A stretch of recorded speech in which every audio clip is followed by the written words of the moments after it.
Isang magandang araw ng bakbakan mga kaibigan. Welcome sa Boxer Shorts. Ako si Atty. Ed Tolentino, kasama ninyo sa inyong corner pagdating sa usapang boxing. Dito sa Boxer Shorts, we do not monetize. Handog ko sa inyo, diretsong opinyon, walang halong sarswela. At ngayon, narito ang ating post-fight analysis sa naging laban sa pagitan ni WBA lightweight champion Gervonta Tank Davis at kapwa Amerikanong challenger na si Lamont Roach Jr.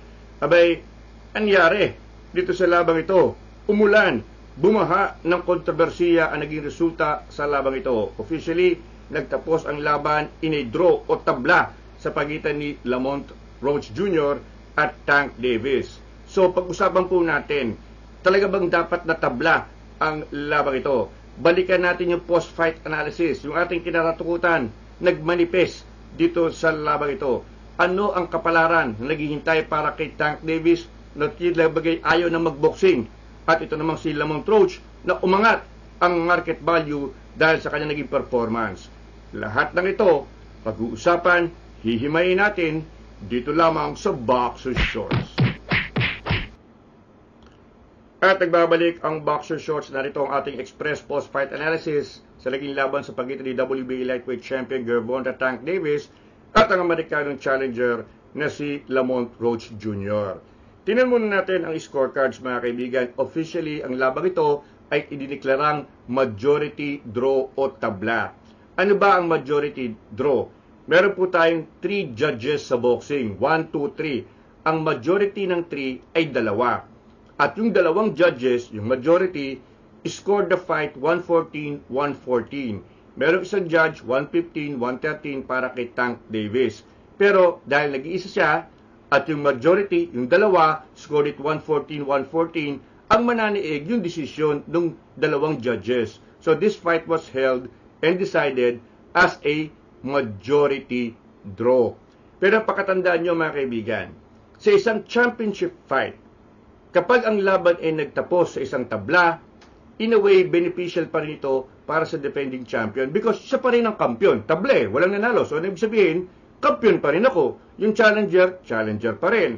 So, in a way, in a draw, kapag world title fight, parang ang nanalo pa rin ay yung world champion. In this case, kinakailangan talaga ni Lamont Roach ng isang knockout win, TKO win, at isang decision win para formal na makuha ang titulo kay Tank Davis. Si Tank Davis, kahit makatabla lang, kanya pa rin ang kampyonato. So, iyan po ang desisyon sa labang ito. Now, let's go into this fight. Balikan muna natin yung ating pre-fight analysis, mga kaibigan. Kung pinanood nyo ng buo, yung ating video. Sinabi natin, technical fight ito, tactical fight, sapagkat may estilo ang dalawang boksingero at mabagal magsimula si Tank Davis. Sinabi natin, paborito si Tank Davis. Yes, 16-1 favorite po si Tank Davis sa labang ito. At sinabi rin natin, most likely this fight will end in a knockout sapagkat di hamak naman talaga, malakas sumuntok ng Tank Davis. Pero meron tayong sinabi na maaaring maging X-factor sa labang ito. Yung mindset, yung focus ni Tank Davis. Sinabi ko sa inyo, before this fight, walang iniisip si Tank Davis kundi umalis na sa boxing at pumasok na lamang sa kanyang real estate business. So yung kanyang puso, yung kanyang atensyon ay wala sa boxing lately. Mas gusto niyang mag-real estate business. Kung hindi nga lang nasunog yung mga gusaling binili niya at kinakailangan niya ng bagong pondo, siguro extended pa ang vacation ni Tank Davis.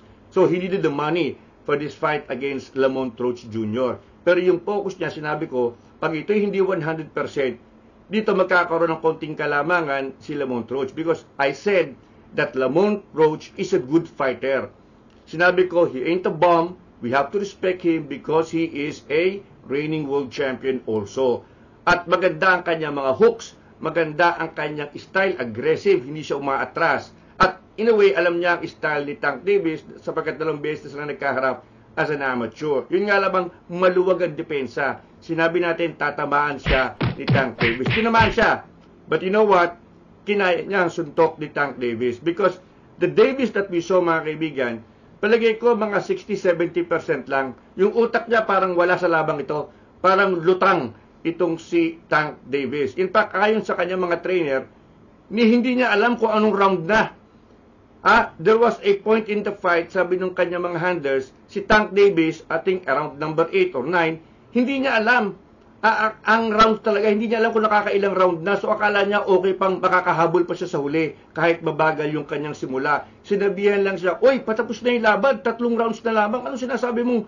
Nagsisimula pa at maaga pa lang ang laban. Patapos na ang laban, kailangan ka na maghabol." Sinabihan siya ng kanyang mga handlers. So nakita niyo, lutang ang utak ni Tank Davis. At mabagal ang kanyang simula. Alam nyo, dapat tigilan na ni Davis itong ganito eh. Ang ginagawa lang niya, naghihintay lang siya ng power shot. Ini-expect niya magbabago ang laban kapag tinamaan niya, kahit na mabagal ang kanyang simula, kahit ibigay niya ang ilang rounds. Anong nangyari dito, in the second half of the fight, umarangkada yung Lamont Roach Jr. At pinakita ni Lamont Roach Jr., hindi siya intimidated sa punching power ni Tank Davis. Sapagkat ang dami niya sinalo mula kay Tank Davis at nasaktan din niya si Tank Davis with his counter shots. Now, let's go to round number 9. Very, very controversial because yung round number 9, in a way, decided the fight. Sa round number 9, tumama ng isang soft jab itong si Lamont Roach Jr. And all of a sudden, a few seconds later, biglang lumuhod itong si Tank Davis at pumunta sa kanyang corner. Now, that should have been a knockdown, mga kaibigan. That should have been a knockdown because his knee, his gloves, touched the canvas. Dapat binilangan siya. Saan ka naman nakakita?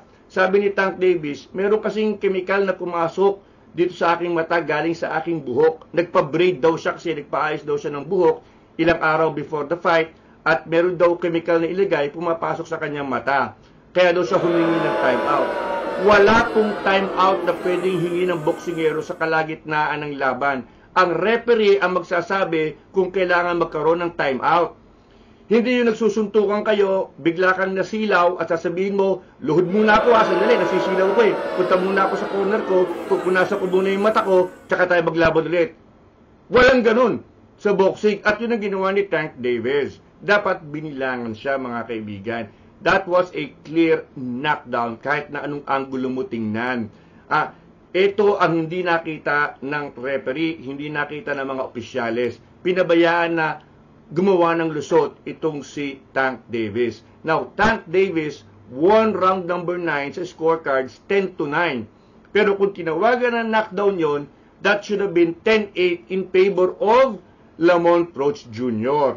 Magkakaroon ng bonus points itong si Lamont Roach with a 10-8 round. So yung 114 na 114, pag ibinigay mo yung extra points kay Lamont Roach, kanya yung scorecards nung dalawang hurado. Lumalabas, panalo dapat siya by puntos kontra kay Tank Davis. Sapagkat isang judge lamang ang nagbigay ng 115, 113 kay Tank Davis.